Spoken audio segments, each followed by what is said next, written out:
Hello बच्चों, let's read this question. If for the matrix A is equal to 1 minus alpha alpha beta A transpose is equal to I2, then the value of alpha raise to power 4 plus beta raise to power 4 is.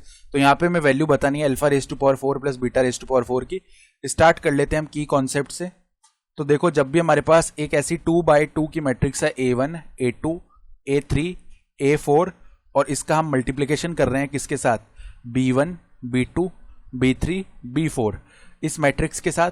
तो कैसे करते हैं, देखो पहले ये जो first row है A1 A2 ये मल्टीप्लाई होगी फर्स्ट कॉलम B1 B3 से, कॉरेस्पॉन्डिंग टर्म्स मल्टीप्लाई हो गए तो A1 B1 plus A2 B3 ये आ जाएगा.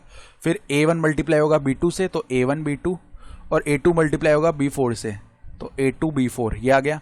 फिर A3 A4 ये वाली जो रो है ये फर्स्ट कॉलम से मल्टीप्लाई होगी B1 B3 तो A3 B1 प्लस में A4 B3. इसी तरह देखो क्या हो जाएगा, A3 B2 प्लस में A4 B4. तो ऐसे हम मल्टीप्लाई करते हैं मैट्रिसेस को, 2x2 की मैट्रिसेस को.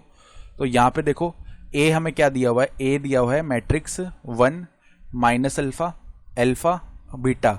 तो अगर A ट्रांसपोज लिखेंगे तो क्या करेंगे, रो को तो कॉलम बना देंगे और कॉलम को रो बना देंगे, यानी 1 माइनस अल्फा अल्फा बीटा ये बन जाएगा A ट्रांसपोज. तो अब देखो A ट्रांसपोज का वैल्यू निकालते हैं, इनको मल्टीप्लाई कर लेते हैं. तो 1 माइनस अल्फा अल्फा बीटा ये मल्टीप्लाई होगा किससे, 1 अल्फा माइनस अल्फा बीटा.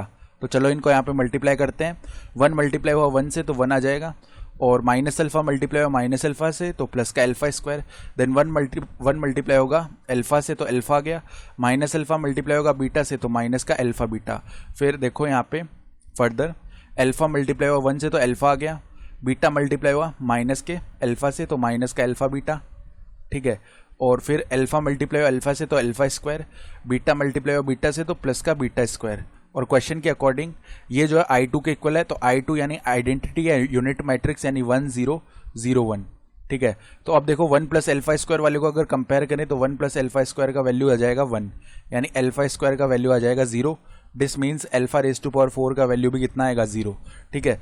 और अगर इस वाले को कंपेयर करें तो alpha square plus beta square का जो वैल्यू है वो आ जाएगा 1. अब अल्फा स्क्वायर का वैल्यू ऑलरेडी 0 है तो 0 प्लस बीटा स्क्वायर का वैल्यू 1 है, यानी बीटा स्क्वायर का वैल्यू 1 हो जाएगा. अब बीटा स्क्वायर अगर 1 है तो बीटा रेज टू पावर 4 का वैल्यू भी 1 ही आ जाएगा, ठीक है. तो अगर हमें अल्फा रेज टू पावर 4, देखो अब ये यहाँ भी रख सकते हैं हम. तो देखो अगर अल्फा स्क्वायर 0 है तो अल्फा का वैल्यू भी 0 आएगा, तो 0 माइनस 0 ये भी 0 ही बन रहा है, ठीक है. फिर 0 माइनस 0 यहाँ भी ये कंपेयर करने से वैल्यू सही बैठ रही है, ठीक है. तो alpha raise to power 4 plus में बीटा रेज टू पावर 4 इसका वैल्यू अगर निकालना चाहें तो 0 प्लस में क्या बन जाएगा 1, यानी हमारा रिक्वायर्ड आंसर 1 आ जाएगा. तो ऑप्शन डी सही हो रहा है. I hope you understood this explanation. Best of luck.